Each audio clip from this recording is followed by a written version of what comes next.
Fellow Kenyans, yesterday I cautioned our numbers are likely to rise. Today, we have a new high of 47 persons who have tested positive to the disease. Thus, Kenya now has 581 people who have tested positive from the beginning. In today's number, 32 persons are from Mombasa, while 11 are from Nairobi. We now have 2 cases in Busia, 1 in Kiambu, and 1 in Kwale. Again, the cases in Mombasa are mainly in Old Town, with 18 cases, 18 additional cases being from the Old Town, and 5 additional cases here in Nairobi, again going to Eastleigh. In terms of number, in terms of gender, once again, we have 31 who are male and 16 who are female. We are also lucky today that we have released 8 persons. 8 persons have been discharged, which brings the number of discharged persons to 190. On a sad note, though, I want to inform you that we have lost an additional 2 persons from coronavirus disease in Mombasa, bringing this number to the number of deceased persons to 26. But of more serious concern regarding those deceased persons is that both of them, aged 68 and 72 respectively, actually passed away at home. Now, I'm going to allow Dr. Amos, after my speech, to talk to the danger of persons passing away at home, because it means that a lot other people can get infected that way. Let me also say this. We have got 1 patient in Kenyatta National Hospital who traveled from Tanzania through Loitoktok, traveled with matatus, etc., and is now in Kenyatta National Hospital. This person did not come through the border points, but came through Panya routes. Now, the problem with this is that the citizens, as I have said before, we Kenyans, the people in those areas, are the ones who should actually have reported the sighting of this gentleman. Because, as we well know, the borders are porous, they are lengthy areas, and it is very difficult for police on their own to be able to monitor who is coming across the various areas that we have mentioned. And therefore, when that happens, it is the population that is going to suffer. As I alluded yesterday, we have identified some epicenters where the numbers have continued to grow.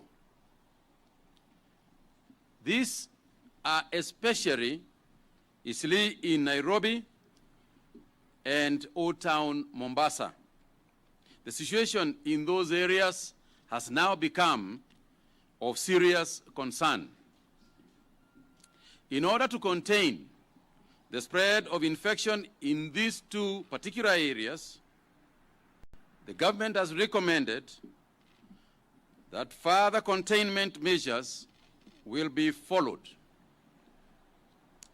Subsequently and pursuant to Rule 3 of the Public Health COVID-19 Restriction of Movement of Persons and Related Measures, Rules 2020, Legal Notice 50, the Ministries of Health and that of Interior Coordination of National Government have directed as follows. There shall be cessation of movement in and out of Eastleigh area of Nairobi with effect from today, the 6th of May 2020 at 7 p.m. for the next 15 days. There shall be cessation of movement in the area known as Old Town in Mombasa with effect from today, the 6th of May at 7 p.m. for the next 15 days. There will be closure of any markets, any restaurants, and eateries within those two areas. That is, the area of Eastleigh in Nairobi and Old Town in Mombasa, with effect from 6 May 2020 at 7 p.m. for the next 15 days. Further, the government has also said that the cost of targeting testing and quarantine and government quarantine facilities shall be met by the government. Kenyans should therefore forthwith not be afraid. Let me repeat that. Effective today,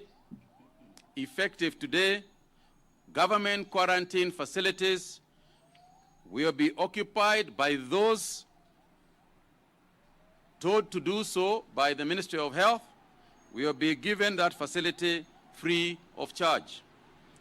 This is to facilitate those who may feel that they do not want to go for testing because of the cost of quarantine. That is no longer the case. These measures are not intended to punish anybody in those affected areas. Rather, these measures are supposed to protect those in those areas who may get the disease from movement of persons. Now, let me explain what that means. It therefore means that movement within those areas, when you are going to buy something, when you are going to unnecessary outing for a few people, if you are going to shop, then you can do so. What you cannot do is to leave the area to go to another area. And this will be clarified, the specific geographical locations will be clarified in the order by the Ministry of Interior Coordination and Interior and Coordination of National Government. Public transportation is not allowed to go into those areas, again for the same reason that we have given. And as I said, and I want to make it clear, is that this cessation of movement is essentially to protect those within those areas and those in the rest of the towns from infection. As we continue to provide protective equipment to our healthcare workers, I also want to urge institutions to be accountable for what they have received. We have observed that some unscrupulous individuals are selling PPEs when delivered to their institutions. I want to warn that such individuals will be arrested and face criminal charges, because that is theft. And not only is it theft, it is theft at a very, very bad time. Before I proceed, there are other measures that we have taken in Mombasa, particularly to do with the area of transportation, and I want to invite CS Macharia to talk to those issues.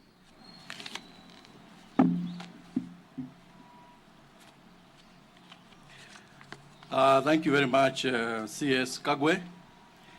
Like we said before, public transportation is a very key area in terms of both transmission, but also facilitating economic development. And so we do take measures all the time to make sure that what needs to be done to mitigate any risks which come as a result of transportation system, they are addressed on a timely basis. And so I'd like to say the following. You've heard before about the risk of having the truck drivers, especially the ones carrying cargo into the region, transmitting the virus, say from Mombasa, going to the west in Malaba, and going to other countries in the region. And so, as a region, we have agreed that hence. Good morning, Africa, wherever you are in the world. Thank you very much for joining us. It's 8 minutes past 11 East African Standard Time. This is the time when we come with our show of Good Morning on Kenya. Again, we shall focus today because Miriam is coming with the show on Africa, which will touch on Amazonia, Biafra, the rest of Africa, and the diaspora and the world. This shows a clear example that now we are focused on the Kenyan situation. We want to find out, we want to educate, we want to give advice on where possible, what has gone wrong. We talked about the quarantines. Today, we have got an announcement from the Minister of Health that quarantines, if you came in contact with a person, you will be paid, the government will pay. That's a good gesture of talking about the things. And that's why I keep on talking. I'm not going to keep quiet until I finish the mission of COVID-19, until we come out of the woods. Are we in the woods or we are deeper in the woods? Is our behavior helping us to come back? What has killed us? Fred, this is Punchline Africa Television.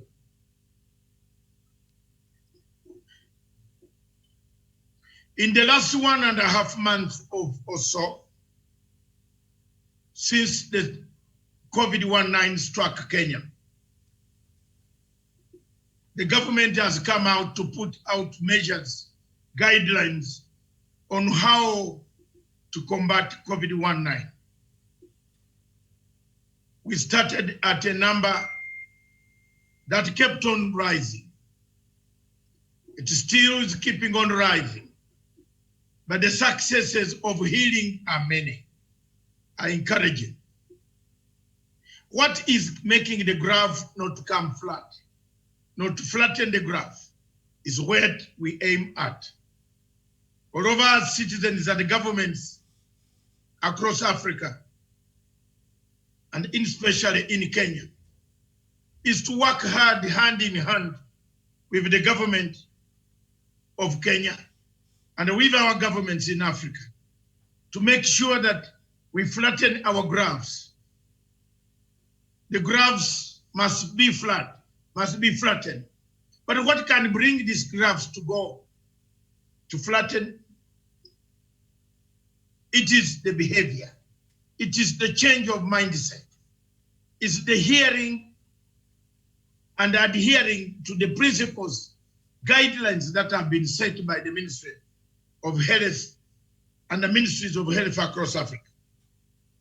Kenya does not stand as an island.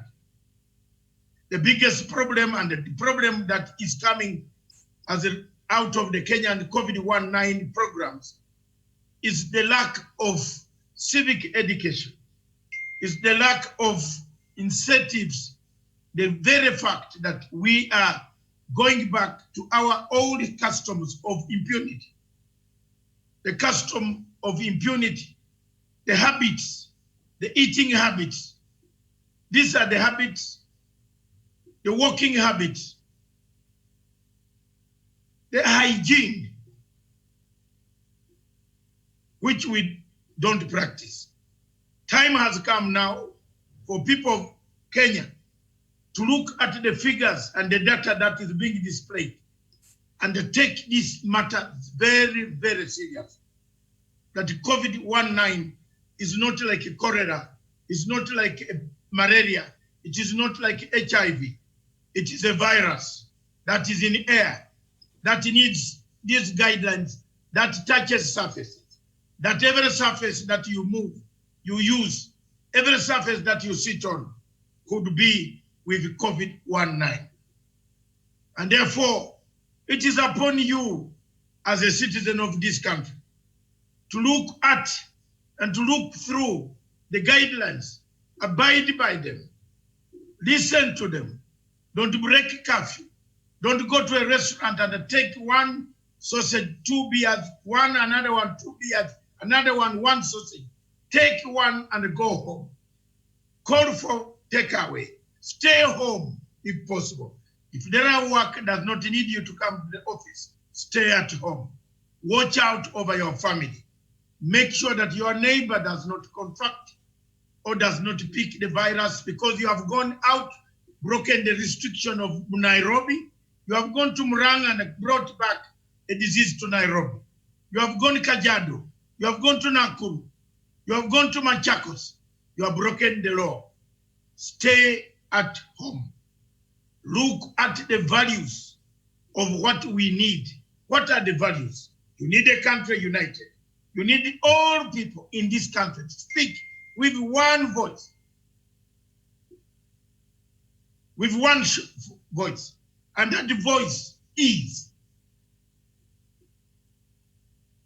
unity or purpose. This morning, without unity or purpose, days to come, you cannot conquer COVID-19. I therefore call upon the people, the leaders of Kenya, to unite to conquer COVID-19 before they make the masses disgruntled.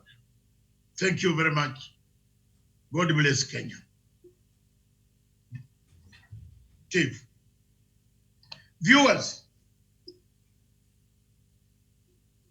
it is very sad and disheartening to see that we have tried our level best as journalists to spread the message that the government brings us. But we seem not to be going out of the woods. We seem to be going to the woods, then come back to the woods, then go to the woods, then go deeper to the woods.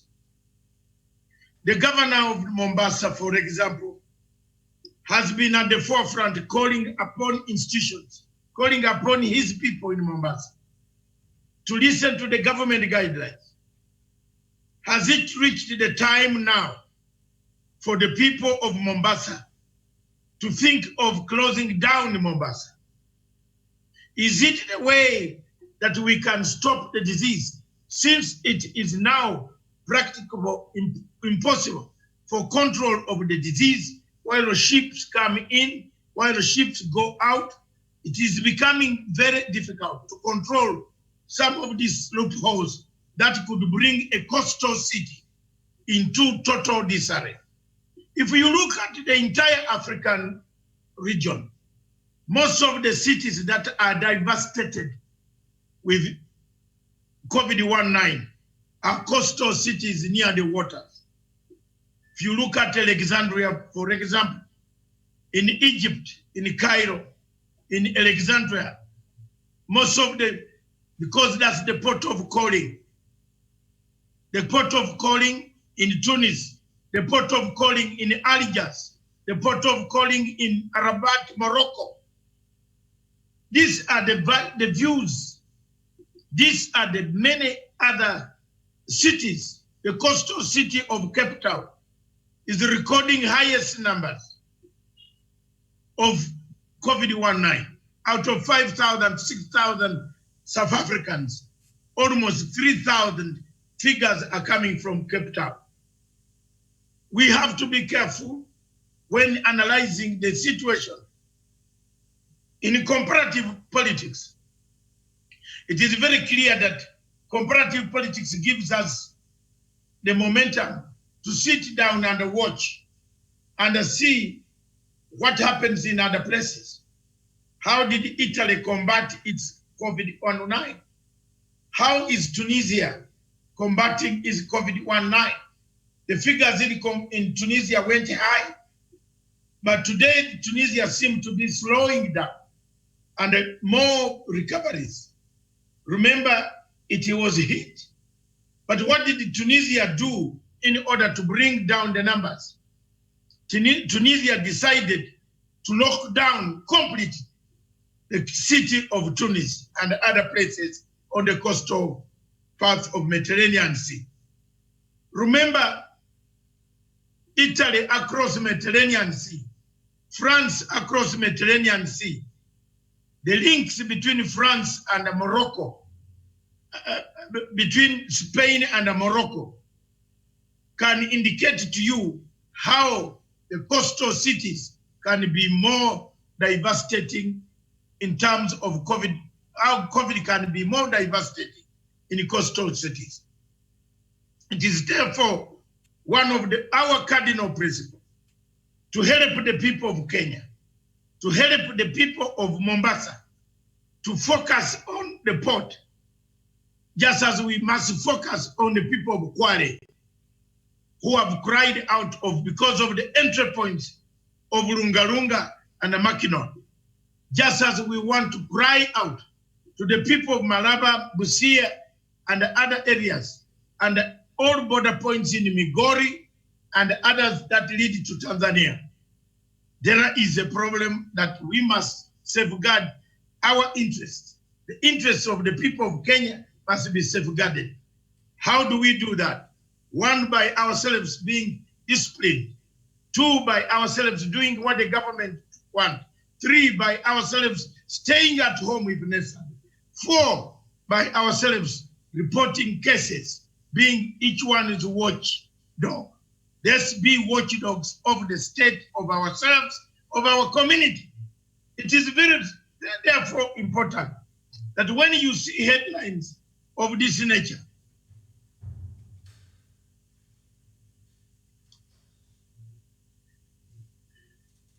when we see people launching quietly elaborate plans in churches, in mosques,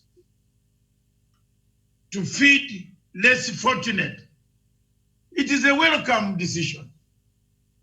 But why do you do it discreetly? Why are you doing it secretly and quietly? Why can't you put these national resources in national resources? Why do you send signals? Why do you divide a country when the country needs your unity? Why do you send money quietly to churches to open, to agitate, to feed the people? It is sad that in Africa we don't learn. We don't learn from our mistakes. My opinion, therefore, is that failure to learn from our past creates the future chaos. My opinion is that people in Kenya seem not to learn. They seem not to agree that COVID-19 is real. My opinion, people in Kenya want to see dead bodies at the general post office, lying there helplessly. Then they can run home to hide, to keep their homes. My opinion, therefore, is that there are leaders in this country who are dividing this country. My opinion, therefore, is a situation where we are being infiltrated by bad politics, created by the deputy president himself of this country, who has quietly gone. It's not me reporting. It's here. Who has quietly gone underground, started feeding churches, sending signals. My opinion is these are not good signs of good leadership and a good unity. When you are in government, you turn on the government to eat it. You turn on the same party and you eat it. My opinion, therefore, we are not out of the woods. We are going deeper into the woods.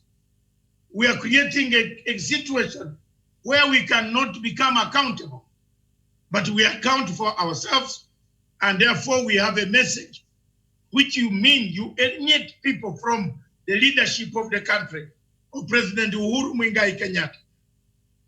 It is so restated Mr. Deputy President, that you are doing some of these things clandestinely. You are not the only Christian who prays. Some of us have prayed for 65 years. That's why we are still on earth. We started praying when you are not praying at all.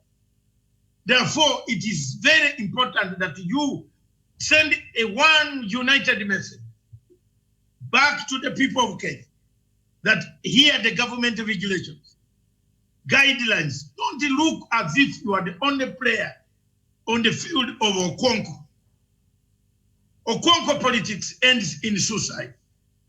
Anybody who has studied politics, who has studied the book, Things Fall Apart, will agree with me that Okonkwo, and only Okonkwo said, I am the best wrestler. The Marines are the cat. I will take over and I take over the white man. What did he end? He ended in deeper woods. The deeper woods, Okonkwo committed suicide. Are there people who want to commit suicide? Are there people who want to make the government look not capable of delivering the services?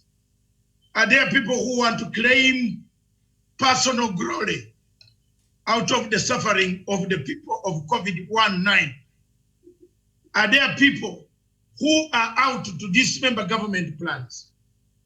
Are there people who have disrupted this system for a long time? Are there people who never think of others, but they think of them leading this country? Are there people who are power hungry? Are there people who are violent? Are there people who are using felony funds theory to destroy this country? That it is only violence and the violence alone. Once I tell the people of the Rift Valley that if you don't vote me, I will be violent. Hello. Hello, Kenyans. This time is not the time of the war. This time is not the time for war. Headlines of this nature, quietly sending money to churches, mosques, when the government has put there a fund, must be condemned. It must be condemned massively. That you cannot play politics on the people of Kenya for a long time. Unless you want to bring what Museveni brought in Luwelo trial. That we are watching you, the signs. You might be talking in tongues, but there are people watching you on the signs. The very few people who are watching on the signs are very few. They are watching you. Every move that you make is being watched. The people of Kenya will soon wake up and understand that what some of us used to tell you is true. The signs are there. The comets have been in the surface for some time. In the sky, oh, Julius Caesar did not listen to Brutus, to the wife. The wife said there's something very strange. Oh, help our empire. Help the Roman Empire. It is the Roman Empire where COVID-19 has struck more. What does that symbolize to you? A repeat of Brutus and the Cassius. There is a Brutus. There is a Cassius plotting to dismember the state, not to make us come out of the woods. And let God see one day, the one day that the Brutus will have no way out. Above all, it is not the COVID-19. It is the impact that the COVID causes. It was not the death of Julius Caesar that mattered. It was the impact of the collapse of the empire, of the Roman Empire. What mattered? Julius Caesar came, saw, and conquered. He came, he saw, he conquered. But he came, he saw, he was killed. What was left back after the death of Julius Caesar is the takeover of the Roman Empire by the Ottoman Empire and the barbarians who came from the north took over the entire Sicily, Florence. I have always said, don't cry for Rome when Sicily is burning. Those who have read the book, The Prince, the students watching this political science lesson, is to know where is Rome and where is Florence. Where is Sicily? How far is it from Rome to Sicily? The island of Epitome, the island that where dead bodies would be in the Bible. What does it show you? It shows bad signs. It shows when you start talking in tongues, then you signal to us of what is to come in the future. Then let the people take charge. I want to take this opportunity to stop there. Then we look at the numbers of Kenya. Why are they rising? Why are they going up? It is our behavior. It is our manners, morals. Morality has been thrown out of the window. Corruption has replaced every angle that we take steps. A friend of mine recently said, I want to supply some things. With COVID-19, people are making money. I told this friend that Dr. David Matanga does not involve himself in supplies, because that is where the trap lies.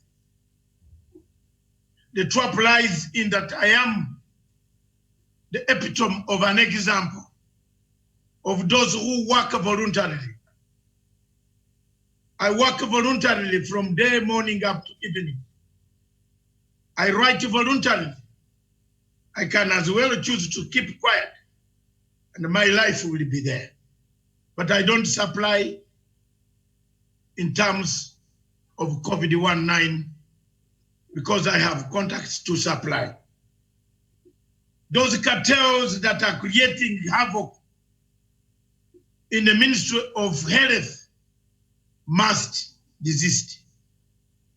Those cartels that are heaped, that are looking. Today I want to laud the IMF, the International Monetary Fund, for the good gesture that they have done. They have been able to send, to give Kenya some good amount of money. We have been looking at taking stock. Let's take stock of what we have. Let's review fatigue evaluation. If these figures keep on going up, what strategy do we have to bring them down? It is not sending food and money quietly to churches. You are not the only Christian in the Roman Empire. There are many of us Christians. Some of us have held our Bibles as old as this. We read every day. We recite every day. We also read verses like you do. But don't use the Bible as a benchmark of underrating other people. It is very important. 42 years, this Bible. If you steal it, I will get annoyed. I will even cry for 40 days. You never steal my Bible. It has been here, you can see the way. 42 years, I've handled it. More than 3/4 of the age of some people who posture with Bibles. I want to be very candid and tell you that time has come. Let's unite. Let's fight. Remember, there are people watching us. Remember, those darker forces, they are deeper state. Those who have studied political science can agree. There's a deeper state, but there's a darker state that you don't see. That always wants to make sure that there is a problem. I want to take this opportunity to call upon the Kenyans. My opinion is if you have funds, channel it through the channels that the president has put forward. Don't become Okonko. Don't become Okonko. If you become Okonko, it is up to you to blame, not Dr. Matanga. Thank you very much. Let's take a break. And when we come back, Miriam will be there here with us to take us in the final phase. And then later on, hinge on African news and the diaspora news. Thank you. Keep watching. Let's return to our government adverts that are here. Thank you.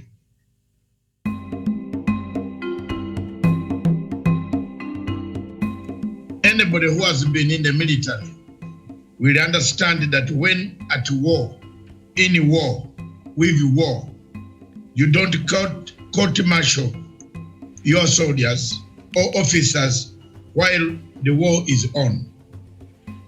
You finish the war first and then investigate the officers or soldiers who might have misbehaved or neglected duty. This is the doctrine of the institution of war. Today, Kenya is within the war and at war with an invisible enemy called COVID-19. And we must support the efforts of the frontline officials. Then we put them on trial later if there are mistakes. Remember, the country is at the weakest link now, and we cannot afford to deflect the efforts of those soldiers on the front line of fighting COVID-19. Thank you very much, viewers. That is me.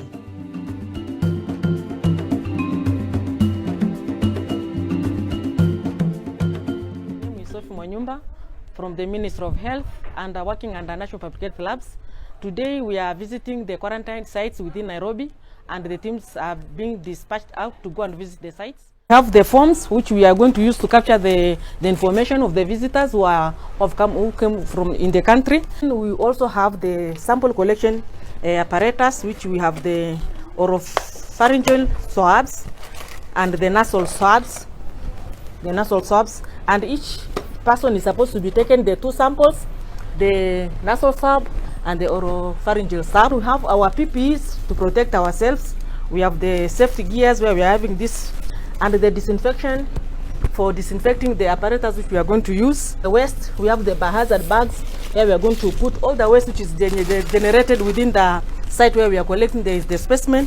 We have the biohazard bags to safeguard the environment. And with us, we have the transport media, because we have to make sure that the samples which we are going to carry, they are if the virus is there, they are viable. So we have the transport media which we are carrying with us, and we are maintaining the cold chain, because we have the cool box which is equipped with the ice packs to maintain the cold chain of the virus of the samples as we come back. To my fellow Kenyans, I have a word for you today. Kindly stay at home.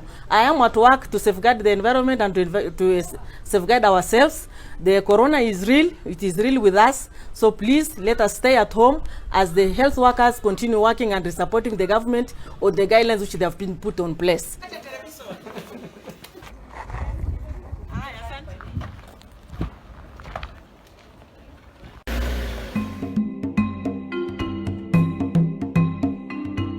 Whoever heeds discipline shows the way to life. But whoever ignores correction, leads others astray. That is in the Bible, Proverbs 10:17. The reason I am quoting this verse, fellow Kenyans, is because the figures that we are hearing today are a clear demonstration that things are not getting better. And people who are telling others that things are better are lying to them. And somehow, somewhere along the line, we seem to have come to the conclusion as a society that things have gone back to normal. Today's figures show things are far, far from normal. Things are very challenging.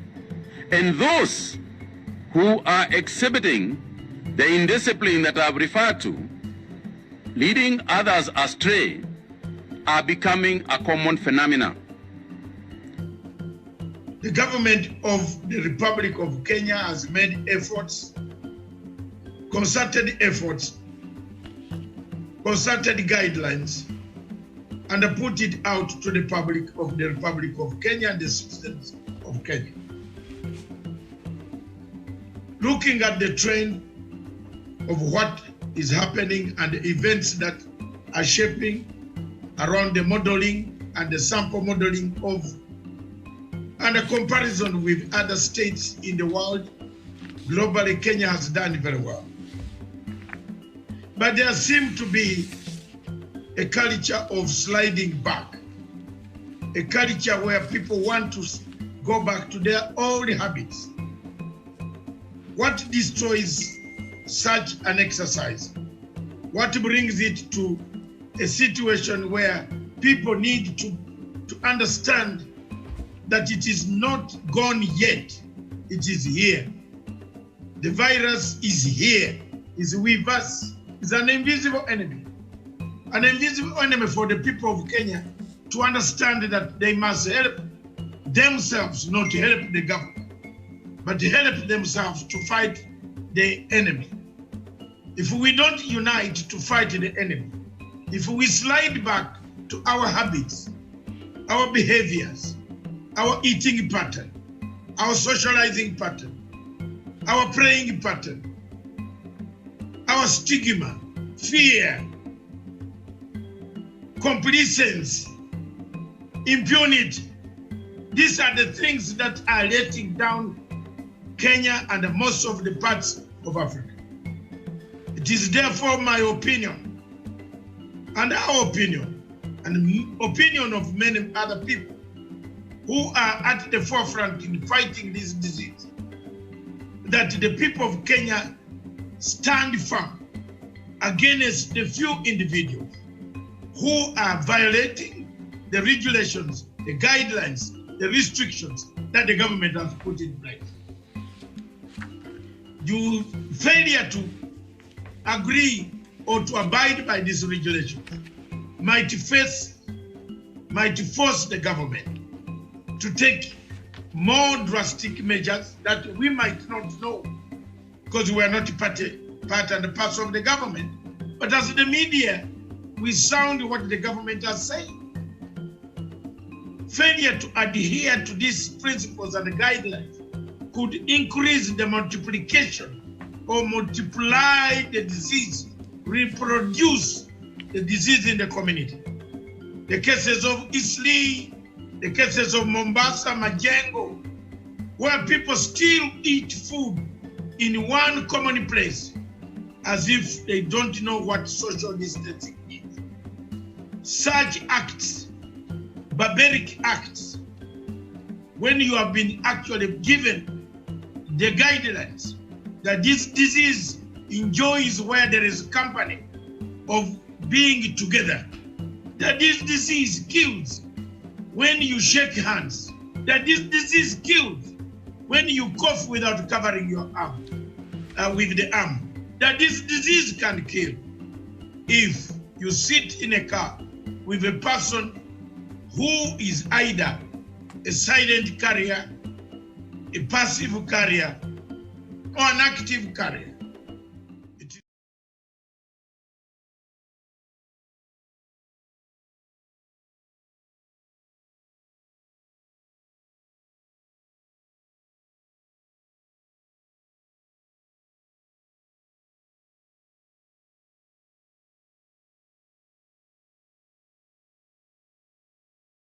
Very much, viewers. Welcome back to our last segment of my opinion.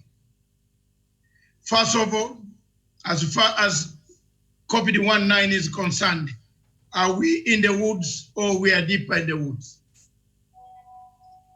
My point, we are out of the woods when we observe. My opinion is we shall be out of the woods when we observe the guidelines, the regulations. We take stock of what so far we've achieved. $735 million approved by International Monetary Fund to Kenya adds a boost to the fight against COVID-19. It is therefore very important for the people of Africa, for the people of Kenya, to understand that we must embrace and must talk about our values, our morals, change our mindset, bring back sanity, agree to the government regulations. Don't accept quiet donations that are being sent to buy food through churches. This is corruption of the highest degree that someone has always shown that his true colors will never change. A leopard does not change colors. It is only the white and black spots that remain a leopard. Thank you, Miriam. Those are my opinion. Over to you. Yes, indeed, and a very good morning. Still, it's morning to our viewers wherever they're watching us from. And yes, that topic there, the Star newspaper, how DP quietly launches elaborate plan through churches, mosques to feed less fortunate. We saw what happened in Kibra a few weeks ago when some food and stuff were being donated to the people there, and the queues and all that, and we see how people got really hurt, and there was no social distancing being observed there, and other measures that have been put in place to ensure people are safe. And so the government ordered, this is this was an announcement by the government itself, that nobody should be giving. If you have something to give to the people of Kenya or you need to help, then it should be channeled through specific offices so that these things are able to be distributed and given to Kenyans who could be in need of them. And so while the Deputy President is having an elaborate plan through churches, mosques to feed the less fortunate, is he doing it in line with the measures that the government had put in place? Because the government had said individuals should not be doing this. They should be left to the national government in conjunction with other offices in the counties to take care of this matter. So is he going against the same government that he works for, that is part of, that made this earlier directive, Doctor? First of all, he's going against the government. He's going against the same president whom he serves with. He's gone underground. He's gone in the bunkers. He has decided to fight Uhuru Kenyatta. The answer, it is as simple as that. People might fear to tell him, but people are going to begin telling him now. We shall also begin tearing him to pieces. He's not going to tear the government of Kenyatta and the people keep quiet. No, people must wake up. Groups must wake up also to defend the presidents. They are here in this. These are the people that the government gave jobs. I will leave out Orengo because Orengo knows the life of what to be in exile for a long time. Orengo was himself in exile. He knows what to mean by being in exile and out of the woods or in the woods. But it is a shock that a leader of government business in the Senate by name Onesimus Kipchumba Murkomen, a witness collector of ICC, a man who wrote statements against Ruto, a mouthpiece of disunity, stands in parliament and says, it is a shock that the military men who are supposed to operate in barracks and the borders of Kenya are running government, civilian government. The militarization of civilian government in a country, in a county government, is the worst form of violation of an overturn of constitution. Rubbish. Murkomen, rubbish. Military officers serve government. Secondment, to go and serve in circumstances that are beyond normal circumstances, does not need only a civilian. So you are rubbish, you are useless, you are silly. Murkomen, Kibichumba Murkomen, pick a pen and say Matanga is stupid. I'll write for you and display your 42 pages. The ones that you wrote around Ruto, I have them in black and white. When you wanted Ruto to be jailed, you have forgotten that. But we have your record. We shall tell you later. Let me go. We are not yet out of the woods. We are still in the woods. Another one called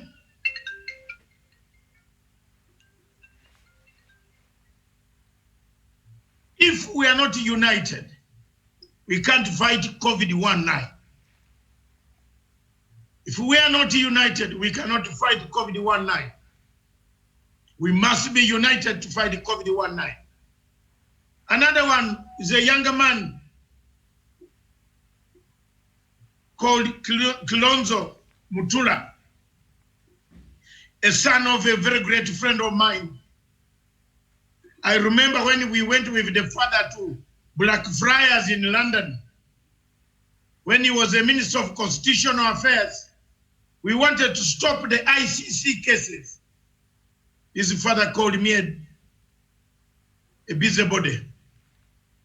I brought 2 professors from California, the best professors on planet Earth in international law. We wanted to stop the ICC. I wanted Ruto to hear this a bit, so that he can know which type of people he has, whom he claims are his friends. His father told me I'm dead in Blackfriars, and Amina Mohammed was present. She couldn't believe what was being said. Amina was the PS of that ministry. Miriam, I hope you hear. You remember. She couldn't believe this. I had struggled to bring all these professors to remove these cases. Kenya would have not gone through this. That man said, I am a busybody. He came and published in the Star newspaper, look for the date. There are 3 busybodies in the world. 2 professors and including another Ugandan. Busybody, big. We have nothing in the brains. Tula Kilonzo has said, by demolishing houses in Kariobangi in the middle of a pandemic, the government of Kenya is behaving as if it was elected by cows and goats. By people taking a house, going to Manzoe Farm Lodge, meeting in Manzoe in your lodge, which you took over as your hotel in Manzoe. What is it called? Manzoni. It's Manzo. 700 people in Manzoni Lodge, which you manage. Mutula Kilonzo, you behave like a cow and a goat.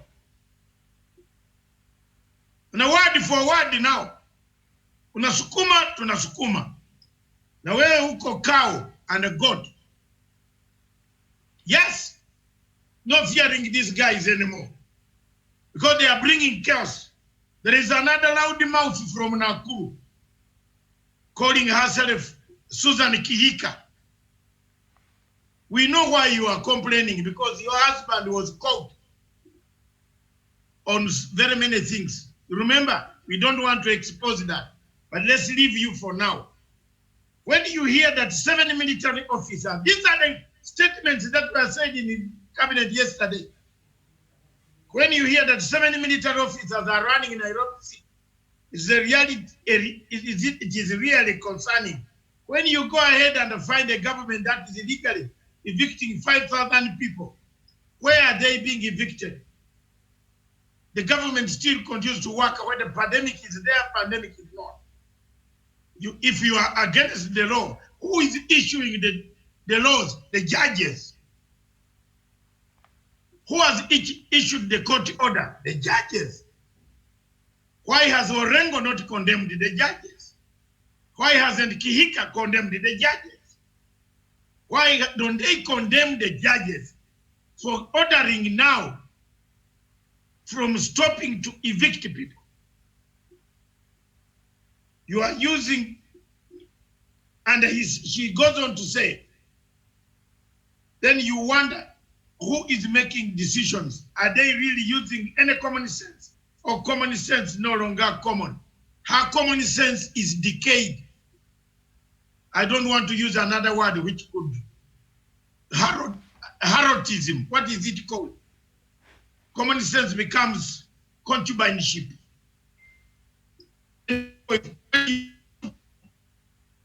You give more by concubine.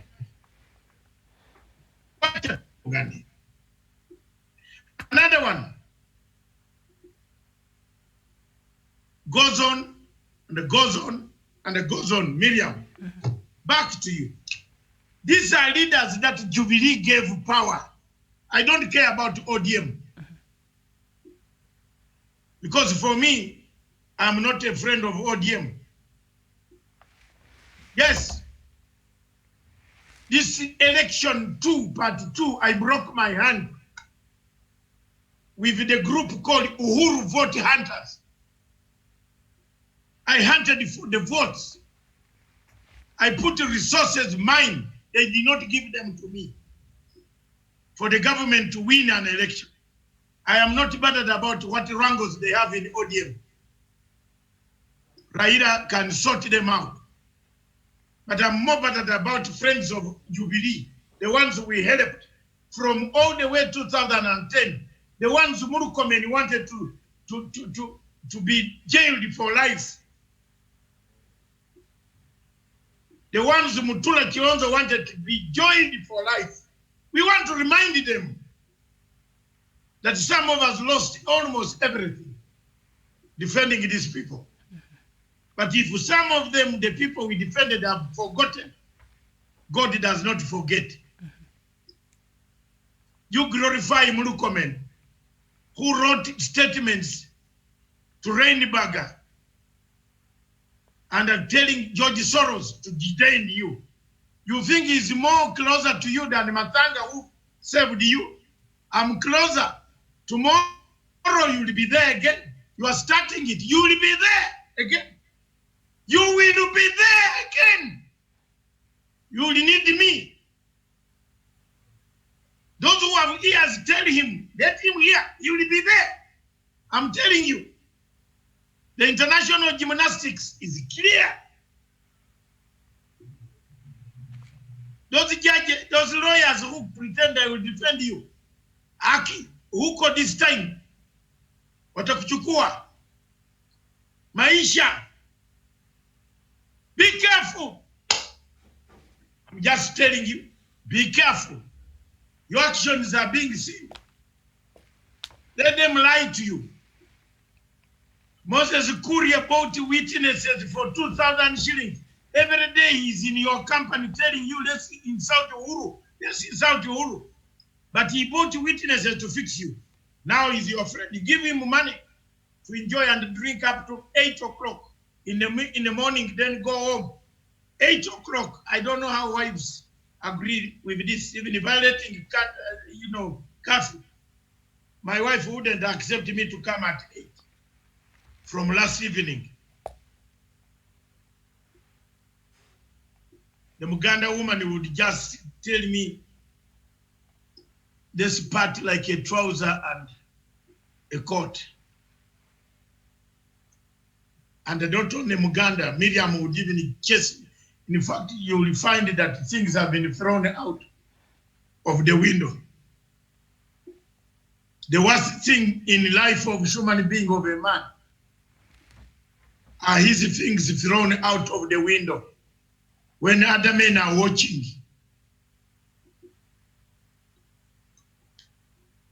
Miriam, it's very bad for a woman to throw things of a man. And uko London is very normal. Normal. Unaona, anamwambia, I don't want to see you. Puru, puru, puru, out of the window. The women in London do quick divorce. That's why in London, now it is a law.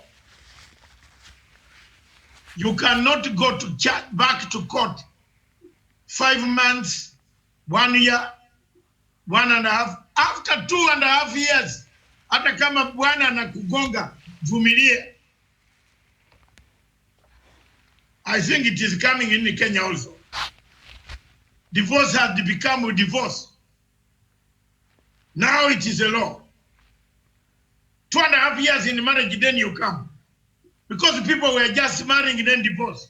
Married, divorce. I want your property. I want your Range Rover. Range Rover, cut. One tire this way, one tire this way. So you drive this one. The other one has no steering to drive. Ooh.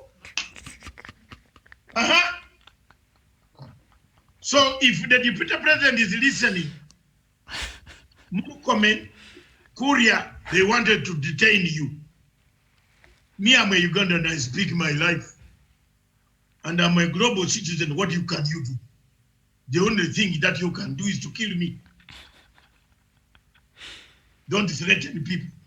And above all, I'm a soldier. So you come slowly. Doctor, that metaphor there of the messy divorce, because by the time you're cutting the Range Rover into half, that divorce is really messy. Is that the kind of divorce that we are seeing that might happen in Jubilee? At this point, is the household separated or are divorces evident? What is really happening here? Because my dear, that is the type. How did you know? Any student of political science, somebody stupid is asking a question. Kenya interest. What Kenya? Were you there when I was defending Kenya in 2009? Shut up. So who has the steering wheel? A man called Job Nyakoye. Useless. Don't ask questions here. Is COVID killing all the Ugandans or Kenyans? It's killing all of us. Doctor. Rubbish. Who has the side of the Range Rover with the steering wheel? Ruto. Who has the side of the Range Rover with the steering wheel? They want to cut the Jubilee like cutting a Range Rover. So Ruto will take the one without a steering.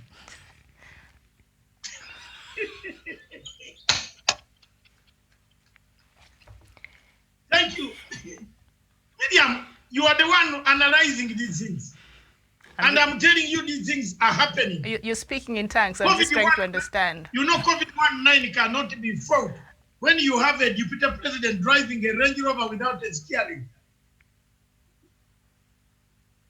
And then the president is driving the Range Rover with the steering. Mm-hmm. But it can't move. Then it requires both wheels. It needs 4 wheels. Tire. Yes. So we are dividing the whole country. So we need the Range Rover full, complete and whole. The guy is sending money quietly, stolen money quietly to churches. Yeah. Instead of bringing this money like a Mwangi of Equity Bank, so that the people know you are a nationalist, you are clandestine sending money to these churches. No wonder Olosapiti is saying, Fungua Mungu alionekana Kenya. Fungua. Hallelujah. Mungu alionekana Kenya only. Open the churches. Open the churches in Kenya. Mungu anaonekana Kenya. Olosapiti. That Archbishop Olosapiti my foot. Yeah. It's not hate speech. It's serious. We are all Anglicans.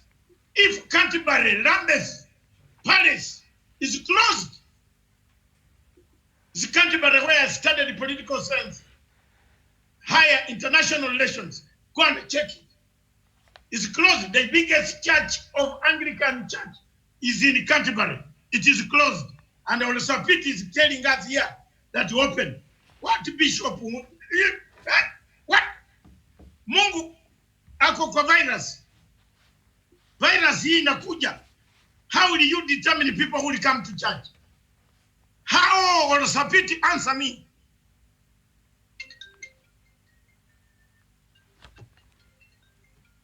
How will you determine the people who are going to come to church? How will you determine them? How will you make them? Count them how? How do you count them? Niambie.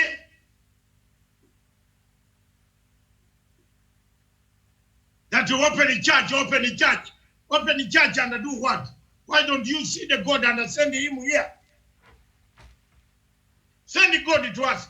Bishop, don't tell lies. You are son of God, don't tell lies that open churches. Unless you have a propaganda, an agenda which you don't know. But we Anglican children, our church in Canterbury is closed for the first time in 1,800 years of democracy. Wachana na wewe. Mnafungua. Mnataka kufungua sasa watu wanaingia huko. A restaurant you can, jamani, Kenyans need to be talked to. A restaurant. I am going to open another show. Another one where we talk. Come and we debate. Don't bring your nyoko on my line. Come and we debate.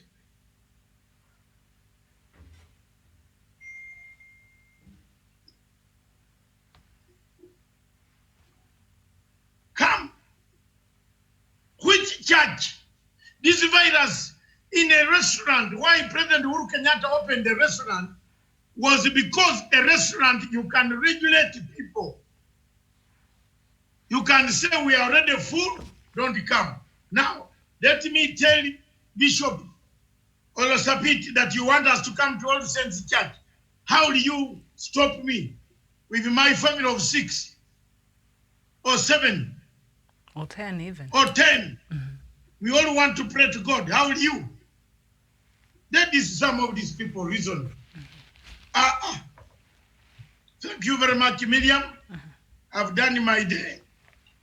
Doctor, before you leave here. 5 minutes past 12. Yes. We cross over to African news, and I'm determined to sit. Yes, stick around. That will be nice to have you Yes. around. But before we jump to Doctor, Today I am on fire. I see, and even Let Rebecca. students, let students of political science pick their books and a pen. Those who have missed going to Nairobi University, listen to me. Some of the things, if you want to ask Karl Marx, next week, I want students of political science reading international relations from Monday. I have a lesson, a program for 1 hour for international relations. To teach only, Miriam will not be in. She can also take notes. Yes, I'll be teaching for free. Especially those in Nairobi University. Only those studying political science. In all universities in Kenya. Political science lesson. Send me your questions. And I will teach for free.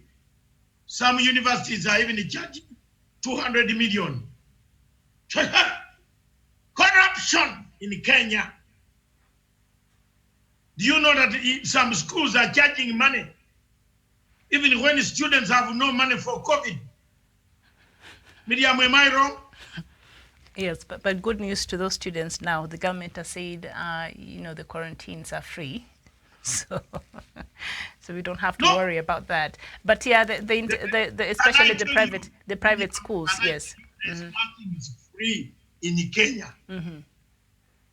These professors and lecturers will find a way of making sure that before he tells you to open your phone at home, iko kitu kwa mfuko jameni. Very true. And we've seen parents complain about such things. So, from Monday, there will be a lesson every 2 p.m. East African Standard Time.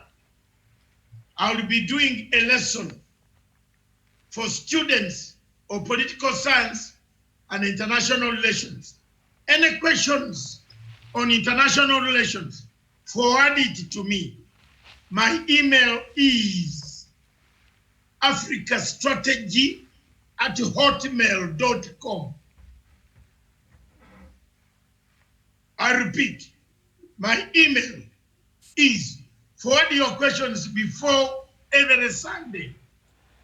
Before Sunday, because on Monday, 2 p.m., I will be lecturing lessons. A topic will be sent out on your email. Also leave your email and say I'm a student X for free. I will be lecturing on international relations, the movement of things internationally. For now, I want to thank, I will be helping students.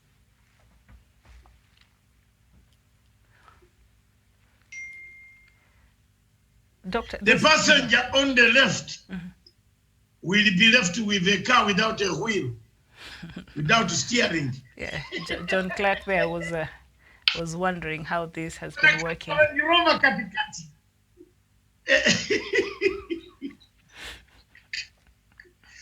Miriam, today,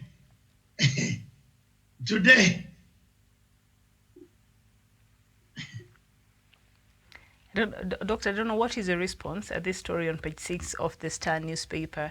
It says Deputy President William Ruto's allies have blasted President Uhuru Kenyatta for militarizing a state agency. Their remarks have further exposed the frosty relationship between the two leaders. Now, the DP's men have assailed the head of state, terming his decision the worst form of violation and overturn of the constitution. This is after, about, is it 7 military men, soldiers. Ruto supporters say President's decision to second 7 senior soldiers to the Nairobi Metropolitan Service is the worst form of violation of the Constitution. We know right now Nairobi is under, Nairobi Metropolitan Services, and the President has appointed about 7 senior soldiers to help steer Nairobi in the right direction, and we see DP's side is not very amused about it, and is saying by President doing this, he's militarizing the leadership of Nairobi. How would you respond to that? Very nicely, quickly to respond. As a military, with a person like you with a military background. There is nothing wrong if you are seconded by the government. You have not lost the constitution is not violated. Forget about Murkomen who picked papers from George Soros in the US. Then he came to lie to Nairobi University that he can be able to lecture to students. I don't know whether students were ever passing his exams. Forget! Ask him what is his student number in the US. Ask Murkomen what was his student number in the United States. What is the number? Hii watu wanaenda kuweka Professor Murkomen. Ulikumbuka alikuwa anatuambia ako Professor Murkomen.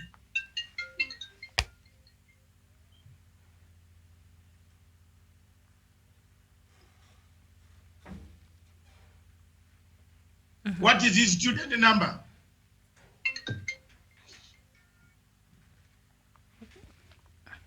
It's very sad. A military person can be seconded by the head of state to work somewhere on duty of a nation. There's nothing wrong. He doesn't need to resign, to retire in order to go and work. This is a short-time contract. They are still military. They can service. The president, under the constitution of executive order, has got a way to do what he's supposed to do. He can select, he can do whatever he's supposed to do on the constitution and the executive orders of the president. Thank you very much, Miriam. Viewers, that comes to the end of our show from 9 o'clock up to 12. Those are very good hours, 3 of them. Imefanya kazi yangu. I now come in. I just want to take a break of 15 minutes. As you continue to do your show, I'm coming in to sit the final tale of any questions that you want.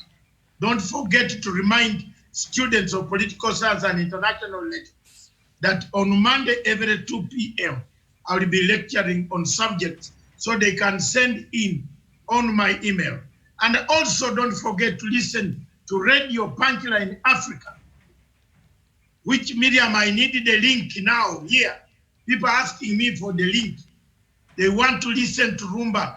The soldiers in Somalia, in Mogadishu. The soldiers in Mogadishu, Somalia, and Kismayo. The music is there. Ask for your music. Request in Swahili, you will be answered. All Rumba is on that radio. God bless you. All right, thank you so much. We shall take a very short break. Then I will be back with the African news in the Diaspora Dispatches. Don't go too far. A very good afternoon to you. Just a few minutes past, about 13 minutes past noon here in Nairobi.